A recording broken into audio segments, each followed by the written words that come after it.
नामक गांव था।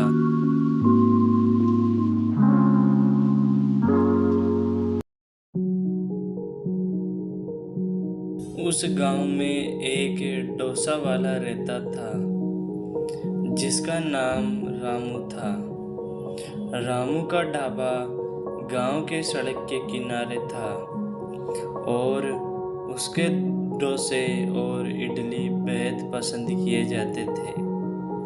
रामू ने ढाबे को कुछ साल पहले खोला था, लेकिन रामू का लालच दिन पर दिन बढ़ते जा रहा था।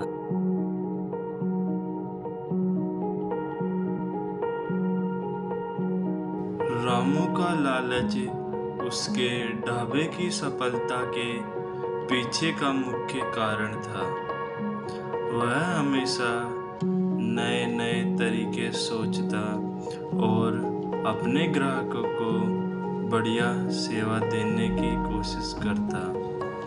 धीरे धीरे रामू का ढाबा गांव का सबसे लोकप्रिय स्थान बन गया।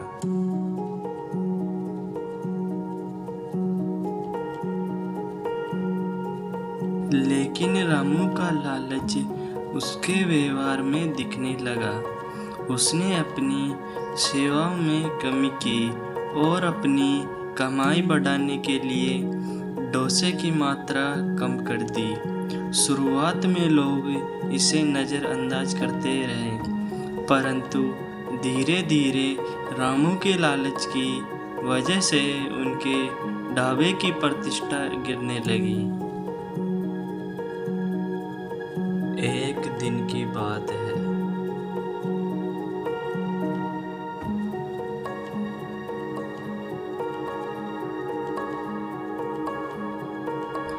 रामू के ढाबे में एक नया ग्राहक आया।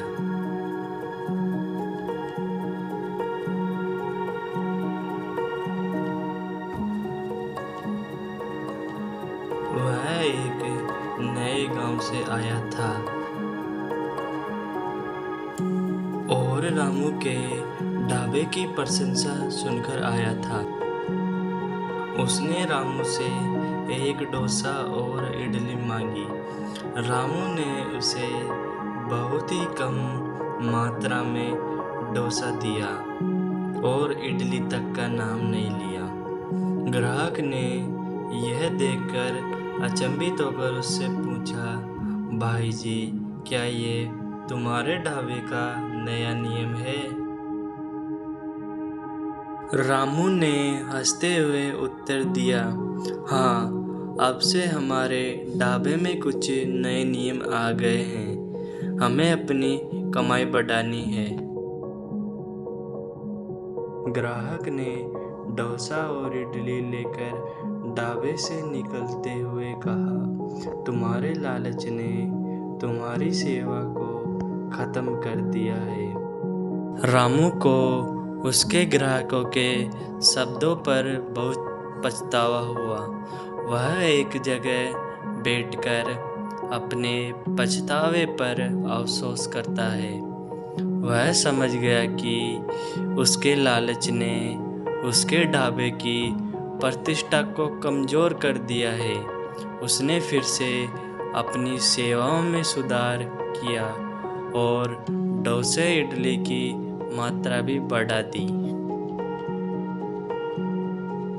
रामू ने यह सीख ली कि लालच से कभी भी सफलता नहीं मिलती है। उसने अपना ढाबा पुनः वहीं पर अपनी पहचान बनाने के लिए काम किया और अपने ग्राहकों के लिए सच्ची सेवा प्रदान करने का निर्णय लिया। उसका ढाबा फिर से पुरानी रौनक और सफलता से चलने लगा और उसके ढाबे पर दिन प्रतिदिन भीड़ बढ़ने लगी।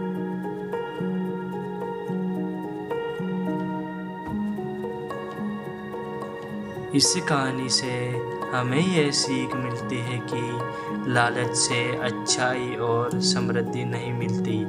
हमें हमेशा उच्चतम दर्जे की नैतिकता और सच्चाई का पालन करना चाहिए। हमें कभी भी लालच नहीं करना चाहिए।